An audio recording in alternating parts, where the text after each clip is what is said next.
Мен енді орамал салмадың ба деген осы салған 3-4 видеомның ішінде сөздер бар екен. Енді ол адамдардың армандары болып қалады деп ойлаймын. Өйткені ол кісілермен сен орамал салмадың ба, сен бүйтпедіңге дегенге істей қоятын адам емеспін. Бұл менің өмір бойғы өзімнің имиджім деп айтайын. Ал енді бояуыма келіп қайта қайталайтын болса, айта берсін, онда мен міне кремнің мына түрін жағам, мен коллаген жағам, мен боянам. Бұл туралы да бір керемет недер көрсетіп, жаңағы видео салатын шығарма әддені.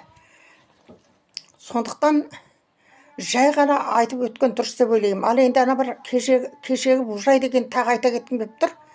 Бужай деген сөзді біз есік алдында шыққан кезде үнемі Мұстырқадан кезінде бір керемет қызметте болған, керемет бизнесмен болған, әйел бала шағасымен, отбасымен бірге тұрған адамдардың бужай болып сақал шашы, мұрты өсіп, алба жұлба.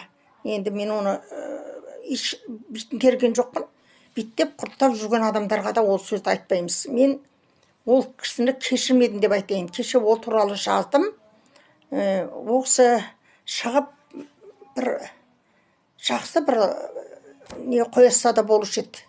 Белгі өзінің қата кеткенін біліп тұр деп ойлаймын. Сондықтан біз тиктокта отырмыз деп бір-бірімізді жаңағыдай итеріп, жай жазуға болады комментарияны, бірақ тексеріп, тимейтін жеріне тиіп, жанталасатындай күйде емеспіз деп отырмын.